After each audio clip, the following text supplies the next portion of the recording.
Good morning बच्चों। जिसने भी मॉडल टेस्ट पेपर 1 नहीं देखा है वो वहां से जाकर कुछ क्वेश्चंस को जो है समझ सकता है कि आपके क्वेश्चन पेपर में किस तरीके से जो है क्वेश्चन पूछे जाते हैं। आज हम आए हैं आपके सामने जो है मॉडल टेस्ट पेपर 2 लेकर, क्योंकि एक ही वीडियो में जो है इतने सारे क्वेश्चंस नहीं जो है समझाए जा सकते हैं।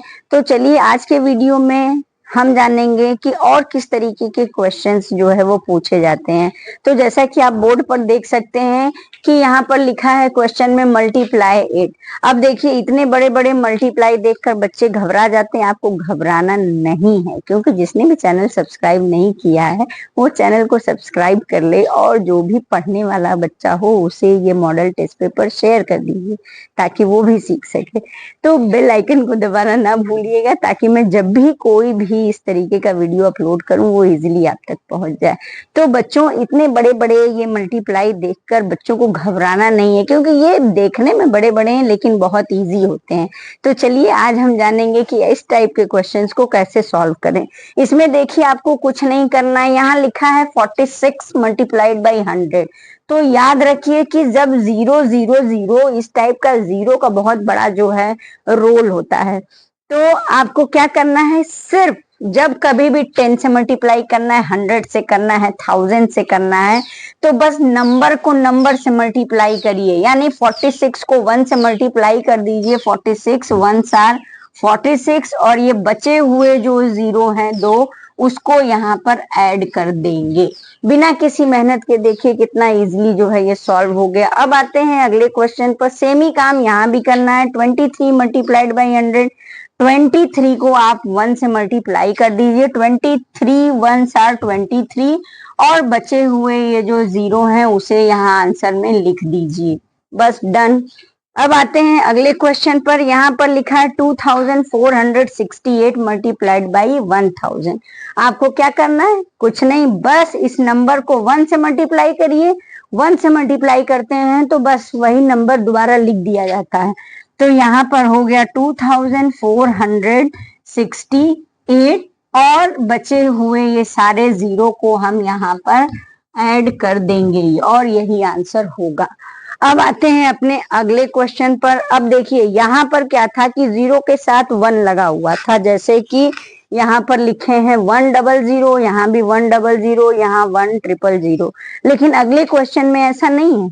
अगले क्वेश्चन में बोल रहे हैं 29 को 0 से मल्टीप्लाई करिए। याद रखिए कि जब कभी भी खाली जीरो से मल्टीप्लाई करना हो तो हमारा आंसर बिना कुछ सोचे समझे 0। अब चाहे जीरो को नंबर से मल्टीप्लाई करें या नंबर को 0 से मल्टीप्लाई करें, आंसर जो है 0 ही आएगा। क्योंकि जब कभी भी सिर्फ 0 से मल्टीप्लाई करते हैं तो सारा आंसर हमारा क्या हो जाता है, 0। चलिए कुछ और क्वेश्चंस लेते हैं और देखते हैं कि कैसे उन्हें सॉल्व करें। बच्चों यहाँ पर क्वेश्चन में क्या लिखा है कि मल्टीप्लिकेशन फैक्ट, यानी कि आपको कुछ इस तरीके की जो है फिगर बना के दी है नंबर लाइन की, और आपको इसमें जो है इस नंबर लाइन पर उन्होंने जंप ऑलरेडी कर रखा है। आपको जो है इसे बस फैक्ट में प्रेजेंट करना है। तो बस सबसे पहले आपको क्या करना है कि बस सबसे पहले जो है काउंट करिए कि कितनी बार ये जंप कर रहे हैं। तो जरा काउंट करके बताइए। 1 2 3। तो कितने टाइम्स जंप किए, 3, तो इसे भर देंगे फर्स्ट बॉक्स में, क्योंकि जो भी काउंट करेंगे वो जाएगा पहले बॉक्स में। क्योंकि मल्टीप्लिकेशन के फैक्ट में सबसे पहले नंबर ऑफ टाइम्स आता है। तो जो है कितनी बार जंप किया है, 1 2 3, यानी 3 बार इन्होंने जंप किया है, तो हम पहले बॉक्स में लिखेंगे 3। फिर आपको क्या देखना है कि कितने कितने करके जो है जंप कर रहे हैं। तो ये आपको कैसे पता चलेगा, तो आपको देखना है कि पहला जंप कितने स्टेप का है। तो यहाँ पर 0 से 3 पर जो है इन्होंने पहला जंप लिया है, तो मतलब है कि 3 3 करके ये जंप कर रहे हैं। तो दूसरे बॉक्स में लिखेंगे हम 3, फिर इसे मल्टीप्लाई कर देंगे, 3 3 आर 9। ये हो गया आंसर। चलिए अब आते हैं अपने अगले क्वेश्चन पर। यहाँ आपको बिल्कुल जो है क्लियर हो जाएगा। सबसे पहले आप क्या करेंगे, नंबर लाइन पर अगर जंपिंग दी है तो सबसे पहले आपको क्या देखना है कि कितनी बार जंप किया है। ये है फर्स्ट जंप, ये है सेकंड जंप, यानी कि 2 टाइम्स जंप किया है, तो पहले भर दीजिए 2, और फिर देखिए कि कितने कितने करके जो है कूदे हैं, तो वो बताएगा कि 0 से पहला जंप कहाँ तक है। पहला जंप है 7 पर, तो यानी कि 7 7 करके ये जंप कर रहे हैं। तो फिर 2 7 14, और देख लीजिए कि रुके कहाँ पर हैं, 14 पर, और आंसर भी 14 है। रुके कहाँ पर हैं, 9 पर, तो आंसर भी 9 है।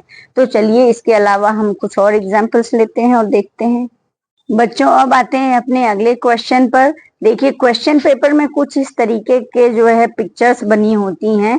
तो यहाँ पे सबसे पहले हम क्या करेंगे, क्वेश्चन को समझते हैं। क्वेश्चन नंबर 5 यहाँ लिखा है कि राइट द मल्टीप्लीकेशन फैक्ट। आप देखिए इस नाम से जो है घबराइएगा नहीं, बस समझ लीजिए मल्टीप्लीकेशन फॉर्म हो, मल्टीप्लीकेशन फैक्ट हो, बस जो तरीका मैंने नंबर लाइन पर जंप करने का बताया है, कॉन्सेप्ट ऑफ मल्टीप्लिकेशन में समझाया है, बस वही एक तरीके से इसे भर देंगे और वो किसी तरीके से रॉन्ग नहीं होगा।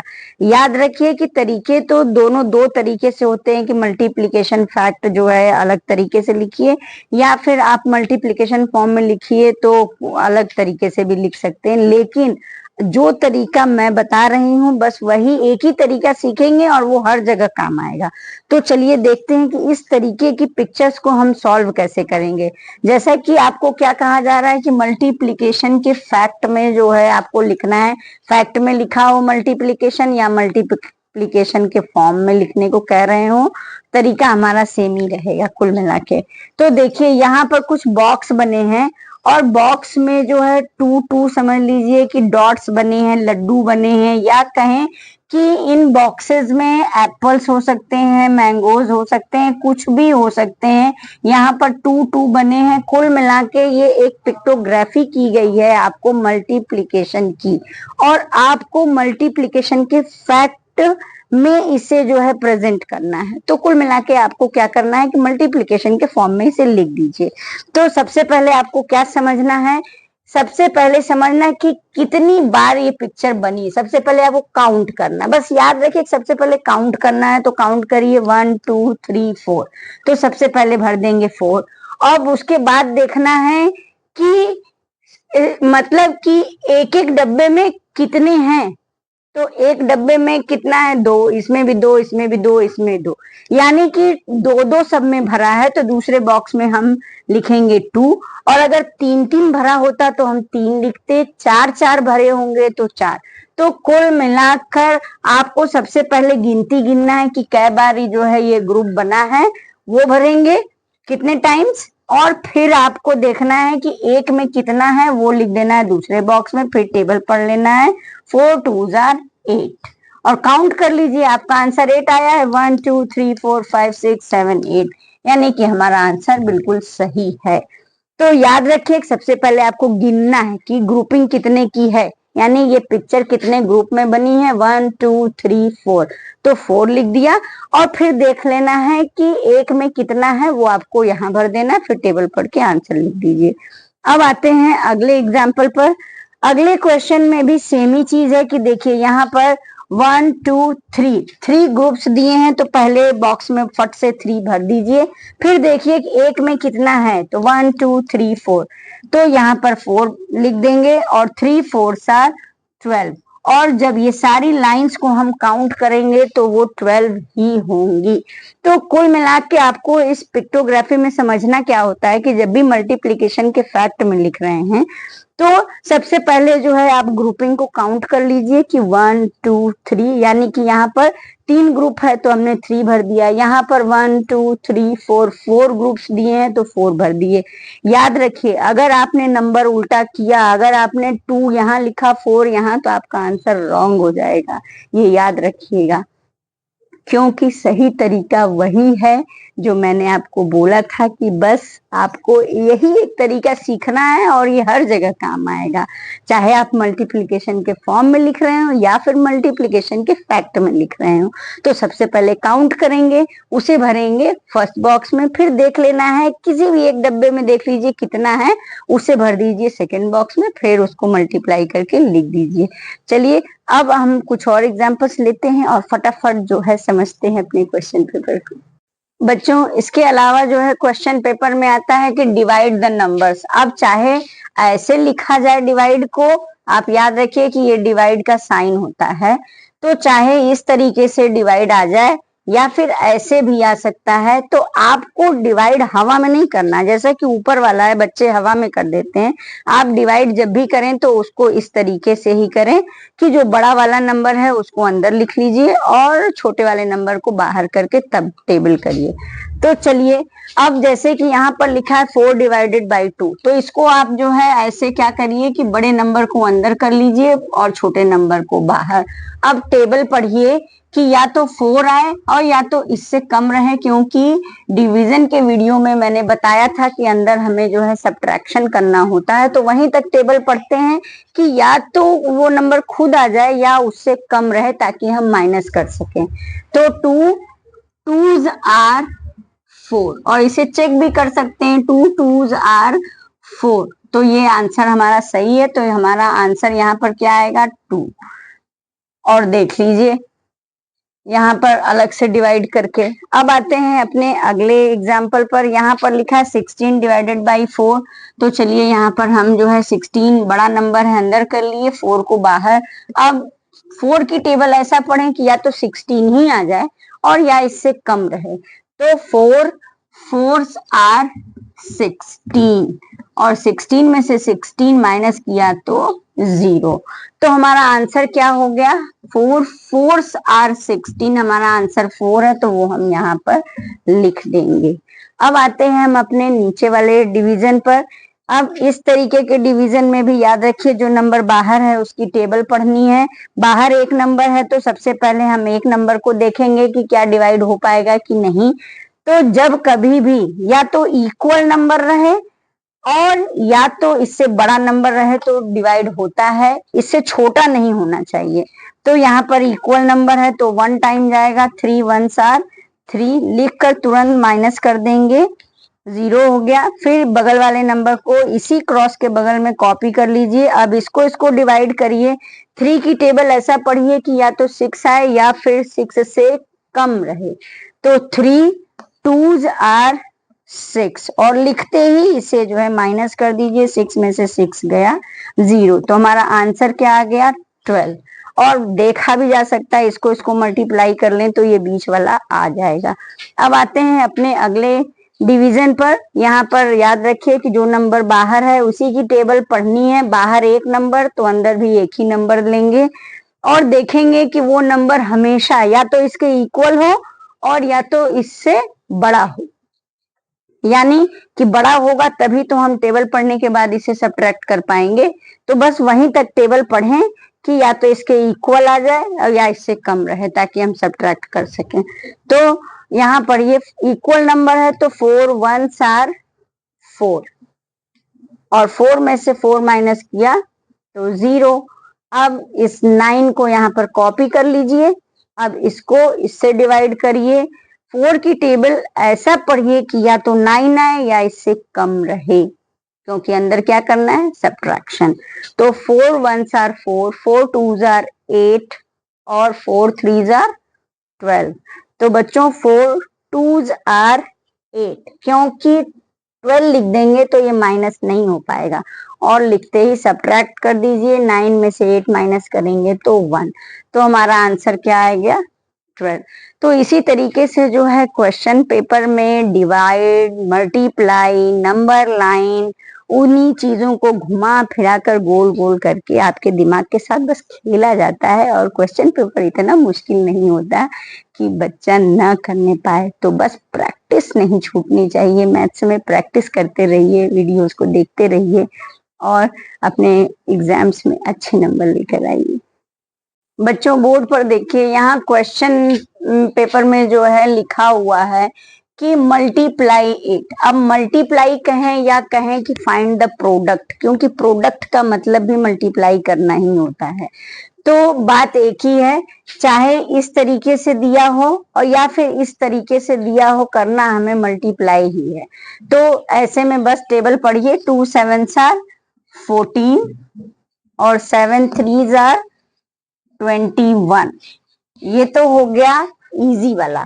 अब आते हैं नीचे के एग्जाम्पल्स पर।